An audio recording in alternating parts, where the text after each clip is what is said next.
Hello students, कैसे हो आप लोग। आशा करती हूँ आप लोग कुशल होंगे और पढ़ाई के लिए भी तैयार होंगे। तो स्टूडेंट्स, इस वीडियो भाग 1 में हम क्लास 11th हिंदी आरोह भाग 1 के चैप्टर 3 के संस्मरण अप्पू के साथ 2.5 साल पढ़ेंगे, समझेंगे और शिक्षा के उद्देश्य की पूर्ति करेंगे। तो स्टूडेंट्स, ये जो संस्मरण है अप्पू के साथ 2.5 साल, इसके जो लेखक हैं वो हैं सत्यजीत राय, जिन्होंने पथेर पांचाली फिल्म बनाई। इस संस्मरण का अर्थ क्या होता है? संस्मरण का अर्थ होता है किसी व्यक्ति या विषय के बारे में स्मृति के आधार में लिखा गया लेख। तो साहित्यकार जो हैं सत्यजीत राय जी, इन्होंने पथेर पांचाली फिल्म बनाई। उस पथेर पांचाली फिल्म बनाने के समय उन्होंने जो 2.5-3 साल में अनुभव किया, उस अनुभव को स्मृति के आधार पर इस संस्मरण में हमारे सम्मुख प्रस्तुत किया है। तो इसी को हम समझने जा रहे हैं। ये आपके सामने सत्यजीत राय जी हैं, जो एक बड़े फिल्मकार हैं। इन्होंने लगभग 30 फिल्में बनाई हैं। और जो पथेर पांचाली फिल्म है, ये फिल्म जो है ये बांग्ला में बनाया है, बांग्ला भाषा में बनाई है और अंतर्राष्ट्रीय पुरस्कार से सम्मानित है। ठीक है, तो सबसे पहले हम सत्यजीत राय जी के जीवन परिचय को समझेंगे और उसके बाद हम संस्मरण को जानेंगे।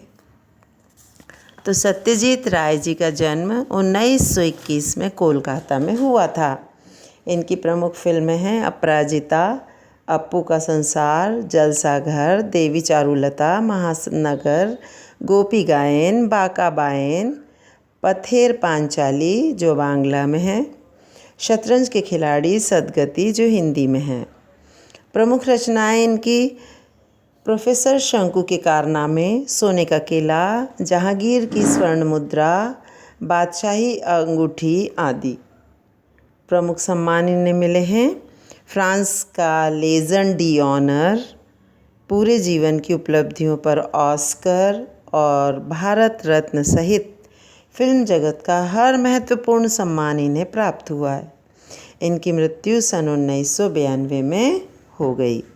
ठीक है, भारतीय सिनेमा को कलात्मक ऊंचाई प्रदान करने में फिल्मकारों में सत्यजीत राय सबसे अग्रणी लेखक हैं, अग्रणी फिल्मकार हैं।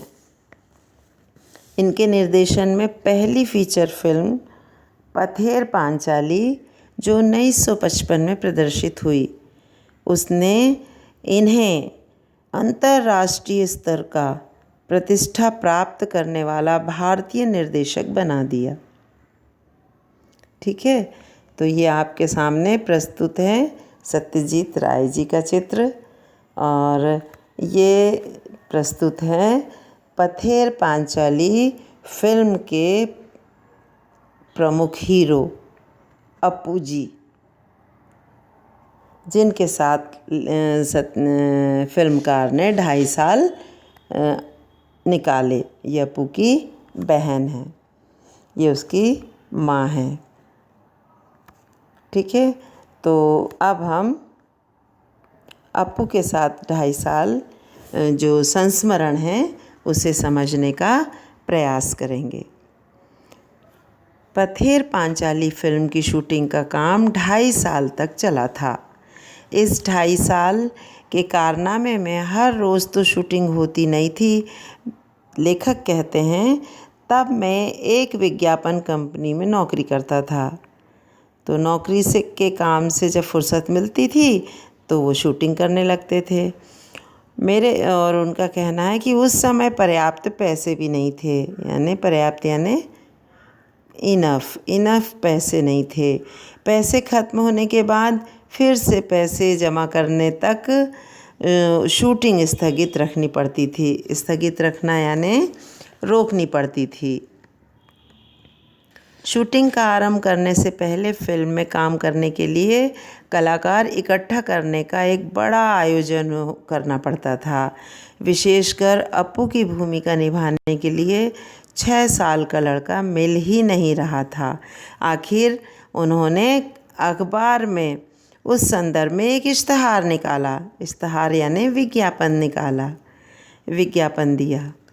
रासबिहारी एवेन्यू की एक बिल्डिंग में उन्होंने एक कमरा भाड़े पर लिया। वहाँ पर बच्चे इंटरव्यू के लिए आते थे। बहुत से लड़के आए, लेकिन अप्पू की भूमिका के लिए उन्हें जिस तरह का लड़का चाहिए था वैसा एक भी नहीं मिला। एक दिन एक लड़का आया, उसकी गर्दन पर लगा पाउडर देखकर उन्हें शक हुआ, तो उन्होंने पूछा कि आपका नाम क्या है? तो उसने बड़े नाजुक स्वर में कहा, टिया। उसके साथ आए उसके पिताजी ने से लेखक ने पूछा, क्या अभी अभी इसके बाल कटवा कर आप लेकर आए हैं? तो उन्होंने सज्जन जो थे उन्होंने कहा कि असल में यह मेरी बेटी है। अप्पू की भूमिका मिलने की आशा से इसके बाल कटवाकर आपके यहाँ लाया हूँ।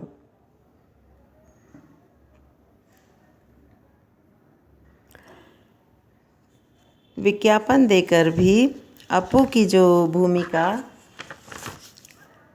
के लिए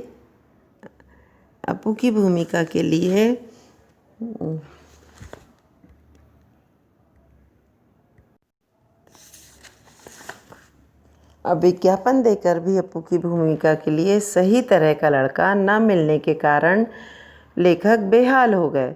आखिर एक दिन उनकी पत्नी छत से नीचे आकर उनसे बोली, आप पास वाले मकान की छत पर एक लड़का देखा, ज़रा उसे बुलाइए। आखिर हमारे पड़ोस के घर में रहने वाला लड़का सुबीर बनर्जी ही पथेर पांचाली में अप्पू बना, ये लेखक ने बताया। फिल्म का नाम आगे भी 2.5 साल चलने वाला है।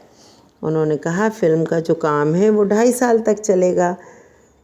इस बात का अंदाज़ा उनको पहले से नहीं था। किसे? फिल्मकार को, सत्यजीत जी को। इसलिए जैसे जैसे दिन बीतने लगे वैसे वैसे उन्हें डर लगने लगा कि अप्पू और दुर्गा की भूमिका निभाने वाले बच्चे अगर ज़्यादा बड़े हो गए तो फिल्म में वह दिखाई देगा कि ये तो बड़े हैं। लेकिन मेरी खुशकिस्मती से, लेखक कहते हैं कि उनकी खुशकिस्मती से उस उम्र में बच्चे जितने बढ़ते हैं उतने अप्पू और दुर्गा की भूमिका निभाने वाले बच्चे नहीं बढ़े। इंदिरा ठाकुर उनकी भूमिका निभाने वाली 80 साल उम्र की चुन्नीवाला देवी 2.5 साल तक काम कर सकी। उसने भी साथ दिया। नहीं तो कहाँ 80 साल की स्त्री का कोई ठिकाना नहीं, कब वो स्वर्ग चली जाए, है ना। परंतु उन्होंने भी साथ निभाया। यह भी मेरे सौभाग्य की बात है। ये उनकी खुशकिस्मती थी कि 80 साल की महिला ने भी 2.5 साल तक उनका साथ दिया। शूटिंग की शुरुआत में ही एक गड़बड़ हो गई। अप्पू और दुर्गा को लेकर हम कलकत्ता से 70 मील पर पालसिट नाम के एक गांव गए, ये लेखक ने बताया। पालसिट गांव गए। वहाँ रेल लाइन के पास काश फूलों से भरा एक मैदान था। अप्पू और दुर्गा पहली बार रेलगाड़ी देखते हैं। इस सीन की शूटिंग उन्हें करनी थी। यह सीन बहुत ही बड़ा था। एक दिन में उसकी शूटिंग पूरी होना नामुमकिन था। कम से कम 2-3 दिन लग सकते थे। पहले दिन जगद्धात्री पूजा का त्यौहार था। दुर्गा के पीछे पीछे दौड़ते हुए अप्पू काश फूलों के वन में पहुंचता है। सुबह शूटिंग शुरू करके शाम तक हमने सीन का आधा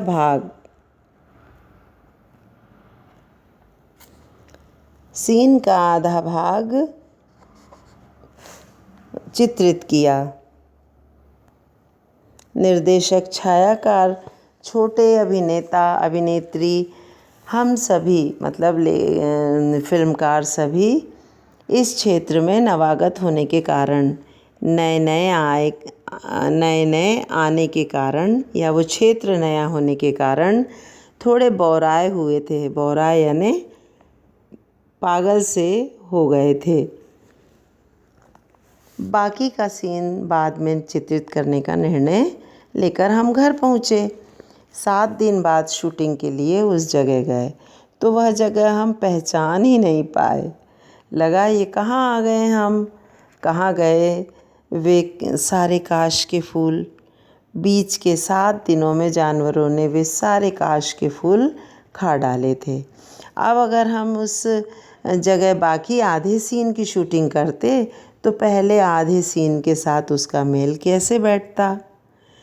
उसमें से कंटिन्यूटी नदारद हो जाती यानी गायब हो जाती। तो लेखक का कहना है कि फिल्म के एक सीन को लेने में हमें कितनी परेशानी झेलनी पड़ती, कितना हमको संघर्ष करना पड़ता। कुछ दिन तक काश के फूल थे, 1 हफ्ते में वहाँ से काश के फूल ख़त्म हो गए। तो अब उसी सीन से मैचिंग करता हुआ दूसरा सीन हम लाएं तो कहाँ से लाएं। तो लेखक को क्या करना पड़ा, उस सीन के बाकी अंश की शूटिंग हमने उसके अगले साल शरद ऋतु में, जब फिर से वह मैदान काश फूलों से भर गया, तब की। यानी उस एक सीन के लिए लेखक को 1 साल का इंतज़ार करना पड़ा। तो स्टूडेंट्स, बच्चों को, ये फिल्मकारों को फिल्म बनाना कितना कठिन होता है ये लेखक बताना चाह रहे हैं। ठीक है, तो उन्होंने 1 साल तक इंतज़ार किया।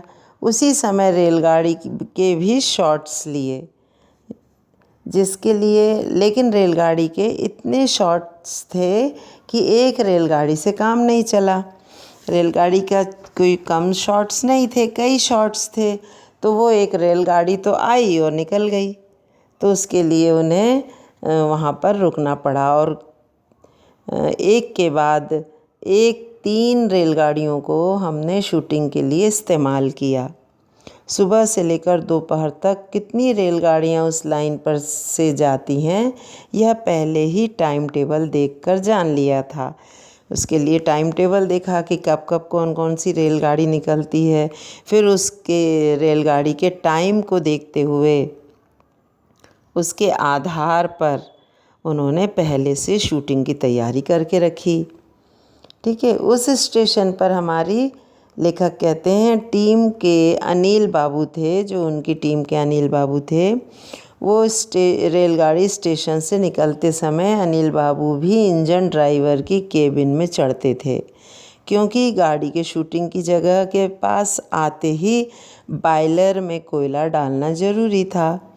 बॉयलर उसे कहते हैं जो रेलगाड़ी में एक इंजन के पास एक बक्सा होता है जिसमें भट्टी होती, जिसमें कोयला डालना पड़ता है ताकि काला धुआं निकले।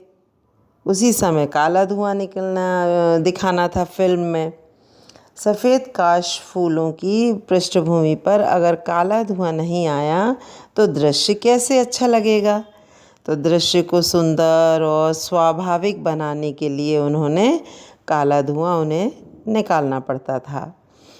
तो पथेर पांचाली फिल्म में जब यह सीन दिखाई देता है तब दर्शक पहचान नहीं पाते कि उस सीन में हमने 3 अलग अलग रेलगाड़ियों का इस्तेमाल किया है। आज के डीजल और बिजली पर चलने वाले इंजनों के युग में वह दृश्य उस प्रकार से हम चित्रित न कर पाते। आर्थिक अभाव के कारण बहुत दिनों तक हमें अलग अलग समस्याओं से जूझना पड़ा। फिर लेखक इन समस्याओं को, किन किन समस्याओं से जूझना पड़ा, इसके लिए उदाहरण देकर समझाते हैं।